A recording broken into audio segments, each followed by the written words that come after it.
नमस्कार, आप देख रहे हैं 9 भारत टीवी और मैं हूं आपके साथ नंदिनी। शुरुआत एक बड़ी और प्रेरणादायक खबर से।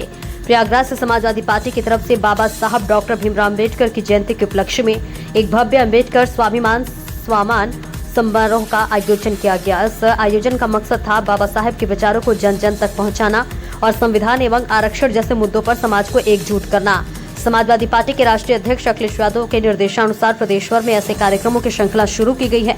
प्रयागराज के मेजा विधानसभा के उन्नौर जेरा गांव में भी ये आयोजन किया गया। इस कार्यक्रम की अगुवाई के समाजवादी बाबा साहब अम्बेडकर वाहिनी के जिला अध्यक्ष राहुल भारती ने, जहां पर कार्यकर्ता अजय गौतम की अगुवाई में सैकड़ों लोग इकट्ठा हुए। बाबा साहब की प्रतिमा पर माल्यार्पण कर श्रद्धा सुमन अर्पित किए गए और मिठाई भी बांटी गई। कार्यक्रम के दौरान जय भीम और जय अखिलेश के नारे गूंजते रहे। राहुल भारती ने कहा कि संविधान ही हमारी संजीवनी है, संविधान ही हमारी ढाल है और अगर संविधान बचा तो हक भी बचेगा। उन्होंने आगामी 14 अप्रैल को एकजुटता से कार्यक्रम मनाने और 2027 की तैयारी के लिए सपा को मजबूत करने का आह्वान किया। मौके पर मौजूद विजय राय यादव विधानसभा अध्यक्ष मेजा ने भी पीछे समुदाय से अपील की है कि वे संगठित होकर संविधान और आरक्षण की रक्षा करें और पीढ़िया आंदोलन को नई ताकत दे। इस अवसर पर फतेहाबाद पूर्व यादव और कलेक्टर पटेल, प्रदीप पटेल, नवदीप यादव, एसके यादव, अमन गौतम, आकाश और साजन सोनकर समेत कई गणमान्य लोग मौजूद रहे। इनकी हिम्मत नहीं है कि हमारे वोटों का सामना कर सके। और कौन सा संविधान, फिर कैसा संविधान? अभी आपने देखा होगा लोकसभा का चुनाव हो रहा था। भारतीय जनता पार्टी के लोगों ने कहा हमें 400 सीट दे दो, हम संविधान बदलना चाहते हैं। कौन संविधान बदलना चाहते हो? जिसने गैर बराबरी खत्म कर दिया?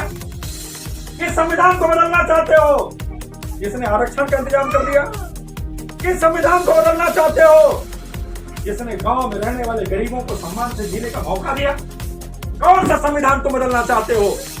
संविधान में क्या बदलना चाहते हो? लेकिन हम बधाई देते हैं आदरणीय अखिलेश यादव जी को। उन्होंने संकल्प लिया कि अगर भारतीय जनता पार्टी उत्तर प्रदेश से दिल्ली में जा सकती है तो भारतीय जनता पार्टी उत्तर प्रदेश में रुक सकती है, और उन्होंने उत्तर प्रदेश में रथ को रोकने का काम किया। और जिसकी देन है कि आज देश के अंदर जो सूबे थे आज नहीं पूरे हो पा रहे हैं। मैं आज आपसे पूछना चाहता हूं, मैं आपके बीच का आपका बेटा, मैं विधायक हूं, उसको आपने विधायक बनाया।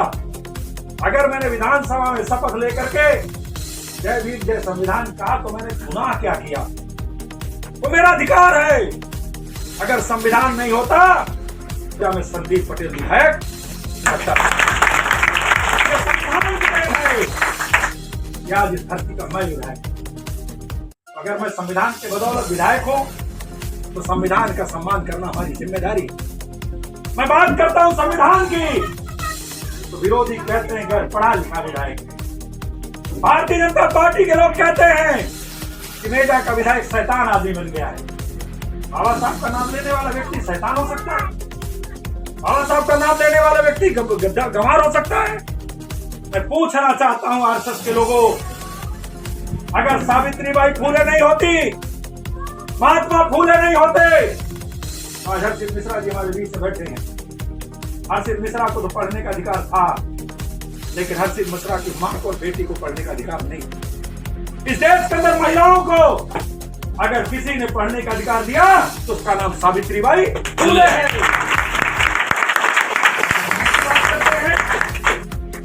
व्यवस्था परिवर्तन करने वालों की बात करते हैं, कहते हैं ये जातिवादी लोग हैं, ये कहते हैं ये गलत करने वाले लोग हैं। आज मैं आपसे आग्रह लेकर आया हूं, निवेदन लेकर आया। पार्लियामेंट के अंदर आप खड़े होकर के हमारे महापुरुष को कह सकते हो कि बंद करो अम्बेडकर अम्बेडकर कहना। हमारे महापुरुष के खिलाफ बोल सकते हो, बाबा साहब के खिलाफ बोल सकते हो, लेकिन हमारे नेता रामजी सुमन ने जब विधानसभा के अंदर इतिहास का पन्ना पलटा तो आपसे रहा नहीं गया, आप रामजी सुमन के घर पर चढ़ गए। साथियों, सोचो कि जब इतना मजबूत संविधान होने के बाद भी आप हमें चलने नहीं दे रहे हो, आप हमें बोलने नहीं दे रहे हो, आप हमें अपनी बात कहने नहीं दे रहे हो, आप हमें अपनी बात कब कहने दोगे? मैं आज आपसे आग्रह करना चाहता हूं सम्मानित साथियों कि बहुत चुनौतियां आपके सामने। हमारे नेता आदरणीय अखिलेश यादव जी ने बड़े स्पष्ट शब्दों में कहा